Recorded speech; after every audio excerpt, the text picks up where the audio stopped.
Hey friends, welcome to One Little Coder. Imagine you are working on a Google Colab project and suddenly Google decides to not give you Google Colab. And that is exactly what happened to me today, that I was working on a Google Colab project and suddenly Google realized that, or Google felt that I'm overusing their GPU, graphical processing unit, and then they stopped giving me GPUs on Google Colab. I was able to use Google Colab only with CPU. Do I feel bad? Yes, of course I feel bad. Can I do anything about it? No, of course I cannot do anything about it. And am I angry at Google? No, of course not. Google, I'm very thankful that I've got a GPU in the first place where I can do codes, I can make tutorials, I can share it with somebody. But what I realized is that, let's say that you're working on a project, suddenly Google stops giving you GPU. What are you going to do? I realize that a lot of people do not know that we have certain alternatives to Google Colab. So this video to introduce you three new services where you know that you can have a very similar Google Colab experience for you to use free GPUs. So I'm going to share those three services first, then I'll enter the video with some more details. So if you want to drop off after I introduce the services, you're completely free to do. You don't have to waste your time. First, how did I even pick these three services? My first big condition is that I don't want a free service where I need to enter credit card. First, I don't own a credit card. Second, I don't want to put a credit card and then feel when they're going to charge me, even if it is a free service. First condition, no credit card required. Second condition, I wanted a Jupyter notebook hosted on that service. I don't want any GPU. I just wanted a GPU where I can write code on Jupyter notebook. So notebook environment or a hosted notebook is quite critical for me in this selection. And the third one is I wanted the ability to share the notebook with somebody. For example, I'm working on a project. I want to take the link and share it with somebody. I'm making a YouTube tutorial.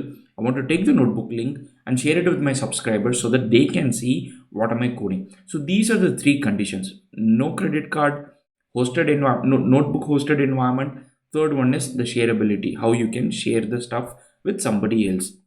Given these three conditions, I've shortlisted three new services or three services, and these three services are the following. First one, Paperspace Gradient. Second one, Kaggle Notebook. And then the third one, AWS. Let me remember the name. I forgot. AWS SageMaker Studio Lab. So these are the three services that I've got that can help us as a Google Colab alternative. First, let me show you, like if you want to drop off at this point, you're completely fine to do, but I'm going to get into some more details about how these services are different and what are the advantages and disadvantages, how you can pick what you want. So let's get started with the video. First, let me tell you what has happened. I think I've overused Google Colab GPUs for OpenAI Whisper, Stable Diffusion. In the last 15 days, I've been making a lot of videos, you would know. Also, I've been experimenting a lot on Google Colab with these services. And sometimes, I make video quite late and sometimes I forget to stop the GPU. So I'm assuming that maybe, someday I forgot to stop the GPU or disconnect the runtime. How do you disconnect the runtime? You click runtime and disconnect and delete the runtime. And I might have done that, so that might have increased my usage. It's very important for you to disconnect the runtime. It's good for the environment and all those things. But my bad, I must have forgotten. But what I did not know until today is that when Google told me that they could not connect to GPU, they also sent me an error message where there was a link that said what are the usage limits for Google Colab. So this was there highlighted. And when I read this thing, it said Colab is able to provide free resources free of charge, in part by having a dynamic usage limits that sometimes fluctuate, and by not providing guaranteed or unlimited resources. This means that overall usage limits, as well as idle timeout periods, maximum VM lifetime, GPU types available, other factors vary over time. Colab does not publish these limits, in part because they can vary quickly. What does it mean? It means Google is not going to tell us what is the limit. Google is also not going to tell us how these limits can change. Google is also not going to tell us anything about these limits, except that these limits exist and you might not get Google Colab Notebook with a GPU environment. What does it mean? It means Google GPUs and TPUs are sometimes prioritized for users who use Colab interactively rather than for long running computations. So it is possible that I ran a Gradu application with GPU interface, and I don't know if that is what happened, but I'm just saying that that is a possibility. I forgot to disconnect the runtime. I might have gone to sleep, and then Google might have thought that I'm doing a long running computation than using Colab interactively, while I was actually indeed using Colab interactively, but because it was like one cell running for a long time, the algorithm might have picked it up.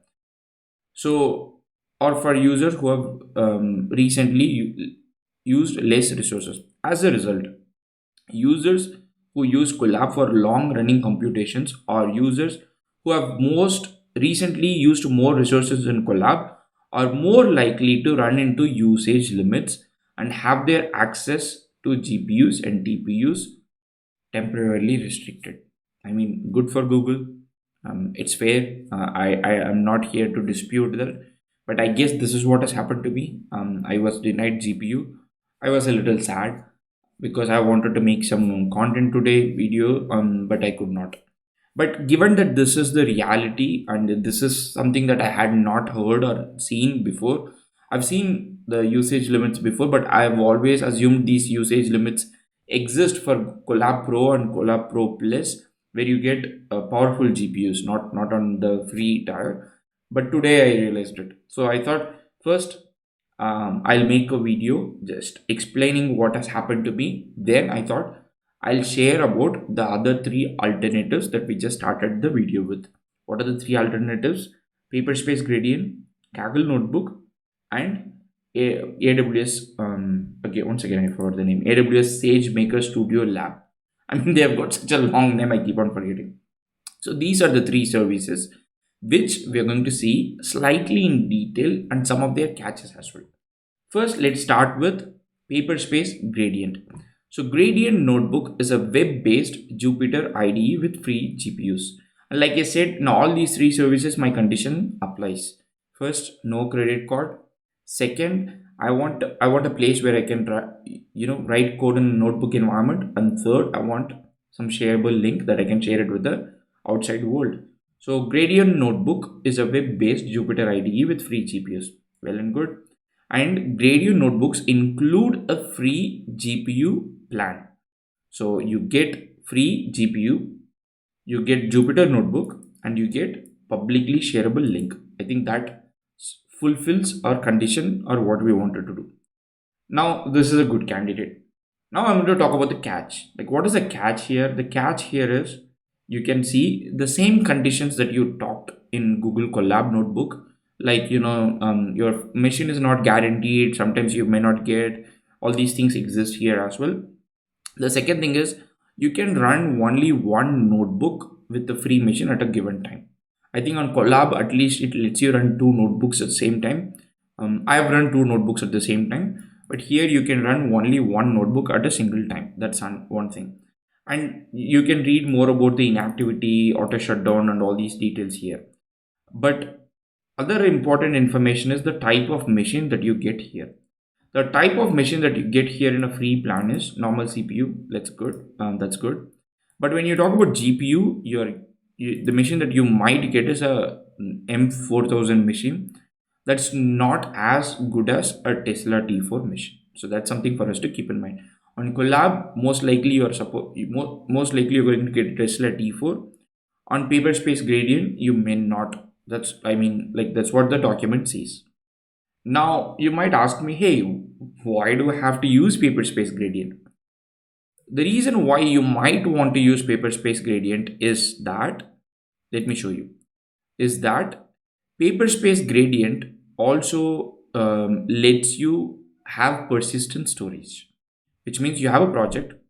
At one time you can have only one project, but that project will be there. So every time you shut down the machine, you come back again, you are not going to lose everything that you have inside there. So if you're working on a project, if you've got some data in it, that can be really, really helpful in for you to use Paperspace Gradient. Like, this is something that a lot of people, when I publish Google Colab notebooks on my channel, sometimes people figure it out how to run this. Like for example, I would have had an mp3 in my current folder, people wouldn't be able to do it. Every time I come back, I have to upload the mp3. I mean, this is a cumbersome process. Reproducibility is problematic a little bit, but again, that is one good advantage with gradient, paper space gradient, and you can actually see that that helps. And another reason that, like, I can tell you, maybe it might sound silly. Jeremy Howard, who is one of the founders or creators of Fast.ai, one of the most popular deep learning courses on the planet, also has created the latest Fast.ai course on Gradient Paper Space. So that is another advantage. The third one is Paperspace Gradient also gives you access to the Jupyter Lab, not just Jupyter Notebook. When I mean, if you know Jupyter Lab, so a lot of people love Jupyter Lab because Jupyter Lab overcomes certain limitations from Jupyter Notebook, so you get access to that. So these are some advantages of Paperspace Gradient. The next service that we want to talk about is Kaggle. For a lot of people who do not know this thing, Kaggle was acquired by Google some years ago. So ideally, whether you use Google Colab or whether you use Kaggle, you have to thank Google. When we talk about Kaggle GPUs, why would I use Kaggle GPU? First, I personally use Kaggle notebooks or Kaggle GPUs when I have a data set that is already hosted on Kaggle. So you know that Kaggle also has something called Kaggle dataset. So if I do not want to upload my custom dataset, if I want to do something where the dataset is already available on Kaggle, that means I am more inclined to use Kaggle Notebook even when Google Colab is available for me. So that's first reason. The dataset is one reason. The second thing is their quota is really very generous. Like if you see, you get GPU and every week you get like 30 hours. I think that is quite generous. Maybe people who participate in Kaggle competition may not agree with the word generous, but for me, who doesn't participate in competition, who mostly creates tutorials, educational content, hobby projects, notebooks, I think for me 30 hours, I don't even know whether I get to spend 30 hours. So 30 hours is actually a good time for me to spend on Kaggle Notebook. 30 hours is a good time. Next, the machine that you get is almost as same as Google Colab. So you get access to Tesla P100 GPUs, which ideally is better than what you get on Paperspace. But then you have the same set of problems that you face in Google Colab, where you have to the environment is not persistent. I mean that if you have a data set, then of course you can leverage the data set. But other than that, very similar like Google Colab. One thing that I would say, Google Colab has a better advantage than Kaggle Notebook is, on Google Colab, if you want to use the notebook, all you have to do is log into your Google account and it is available. Like one of the reasons people use a lot of Google services, because it's just one login and then it's very easy. Even though you have got a login with Google button, still you need a Kaggle account for you to use here. So that is something for you to keep in your mind.